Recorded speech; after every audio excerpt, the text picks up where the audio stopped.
that we can now just speak in sort of an ad hocian way, because I have no idea what ad hoc actually is. But now I just know it's English. Hey, I'm so excited.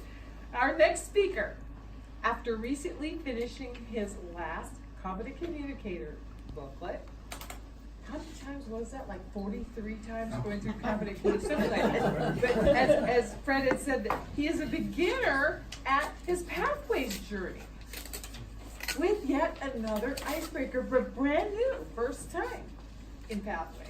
In his many years of Toastmasters, he's encountered any number of unusual Toastmasters experiences. Some he can actually share with us. And he will share 3 of those that he can't say today. Among his resolutions for 2019 is not only having those lemon bars, and if somebody eats them all, I'm going to be really upset about that. So just so you say, me one.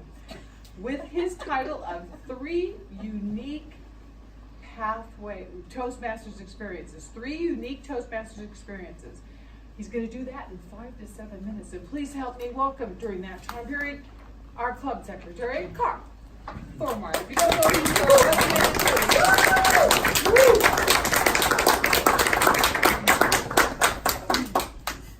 thank you, Madam Toastmaster. When I had my first job out of college after I got my bachelor's degree, the first people that I met, they came up to me and said, "You've got to go to Toastmasters." And I'm thinking, well, that's probably, I'd like to do that because I did speaking in college and I wanted to continue speaking in some way. Sure, I'll go to Toastmasters. But little did I know that the very first club that I belonged to, it was not an ad hoc club in any way, shape, or form. This was Asheville, North Carolina, club number 436. So I've been around a while. And let me tell you, it's something was quite an experience. For starters, we had the installation of officers up here earlier today. But the president in Asheville number 436, that was his role for the entire 6 months.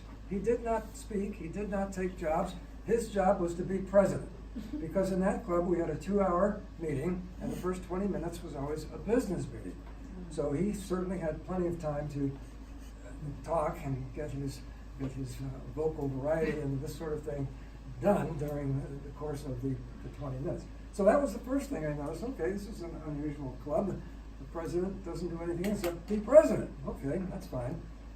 Then there was a second item that was very unique, and I was able to bring it to a couple of other clubs over my Toastmasters time, but this club, we really can't do it because we don't have the time.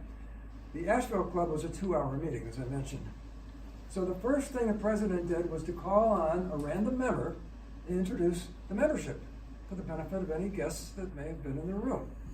For example, I remember Arnie Buss is a professor of whatever he's a professor of, whatever college he's in. Monique Fountain plays in the mud at Elkhorn Slough. Brett Sadler is a retired physician, and so forth around the room.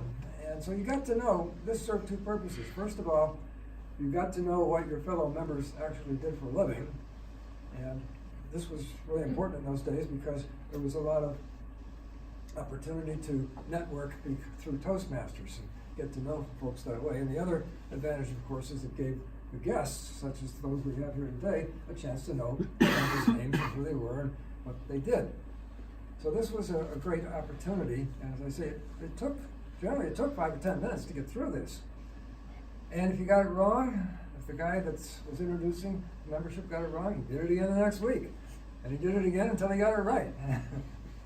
As I say, this was not an ad hoc club. So that was my really part of my first experience. Also in that club, you didn't necessarily pass the speech that you gave. You may not have made it. You may not have been able to go on to the next one. Because at the end of the meeting, the general evaluator, the vice president of education, and somebody else, I don't remember who anymore, went out of the room and decided whether or not the speakers had performed the function they were supposed to do. And if you didn't, you did it again. I flunked my vocal variety speech the first time. I had to do it again. And even worse than that, we had one gentleman who worked in the textile business in North Carolina, and he gave a speech. It was a hands-up speech, gesture speech. He gave a speech on making ladies' pajamas. And he gave a speech, and it was all right. But he didn't meet the criteria. and they made him give it again. So about a month later, he came back, same speech, and it was a little bit better, but they flunked him a second time. It was the third, he gave that same speech 3 times before they let him go on to the next one. Now in today's Toastmasters, of course, we don't do things like that, but we probably lose a lot of people that way. But that was the way it was back in the day.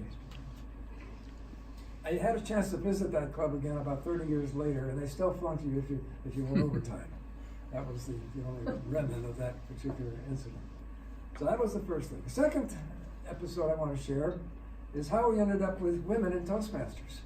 And now we look around the room and there are more women than there are men.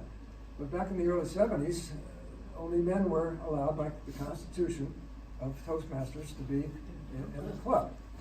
And so they finally decided we got to do something about this.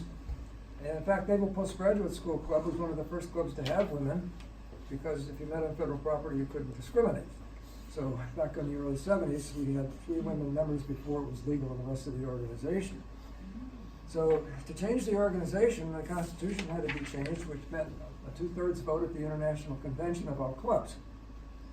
So they knew they would never get it passed if they just tried to put the proposal in to include women. It never would have passed that way. So they made it a club option and allowed the clubs, if the motion passed, then the clubs would have the option of admitting women or not. So each club did its own thing after that motion passed. Eventually, of course, that got taken out and there's no restriction anymore, obviously. But the interesting thing in the club I belonged to in Honolulu at the time was that first we decided, we're enjoying the, kind of a guy's night out, and so we're going to say no. So we voted no. And about a month later, a couple came to the club and they both wanted to join, both the man and the wife. So we changed and voted again. So pragmatism won out over ideology in that particular case. And we never went back, obviously. The third incident, when I was up at the Puget Sound Naval Shipyard, when the USS Enterprise was under refurbishing up there was a club on the shipyard, which meant, actually it met on 2 days, because the lunch period at the shipyard was only 40 minutes, and it took 10 minutes to get to the meeting and 10 minutes to come back. So we did half the meeting on Wednesday and the other half on Thursday. Now, obviously this creates some issues, like the speakers on Wednesday weren't there on Thursday for their evaluation, and the evaluators that were assigned didn't make the speech, so they didn't know what the speaker said, and they started to do the evaluation, and this went on and on. So it was definitely a challenge to try to keep that club going, but it's still there today. That club still exists under a different name. So anyway, today, I'm happy to say that I'm in a club that meets 1 time a week altogether, one meeting. That we have, basically women run the club, so this isn't an issue anymore. And I don't have to worry about flunking speeches. Those are my experiences in Toastmasters. So I just want to start off by saying, Carl, thanks. That was a great speech. The purpose of his speech, as we all know, is to introduce himself to the club, and being the junior member of this club, I think he did a great job. I'll talk about the things that you excelled at, the things that I think you could work on a little bit, even though I thought it was a great speech, and then ways to challenge yourself in the end. So, Carl, I think the things that you excelled at was the structure of your speech was very organized and very easy for us to follow the whole time and understand. The details of your 3 stories were great. They really drew us in and kept our interest the entire time. And as part of that, you picked a topic that we all know and care about, so it even held our attention even more. Some of the details that I really liked, your story about the club in Asheville, you knew the number of the club still. I don't know how many years it's been since you were a member there. All the stories about the president, and I really liked how you talked about how you could fail in that club, and I think that's something that maybe we should incorporate into our own club.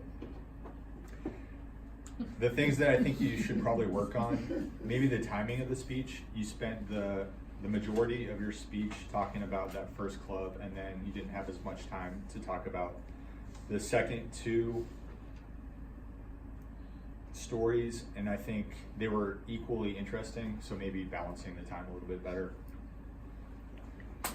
In order to challenge yourself, I think it would be helpful if you moved around a little bit more, and because of the nature of the stories, I also think you could have used some props to help draw us into the story a little bit better. Having the story about the woman's pajamas, you could have potentially worn some women's I'd pay to see that. and then going back to the 70s, having 70s attire, and then potentially having a wig. An offended woman who was not able to join the club. And then I'm sure you have many Hawaiian t-shirts or shirts that you could have brought to talk about your days in Hawaii in that club. So maybe just incorporating that into your next icebreaker speech.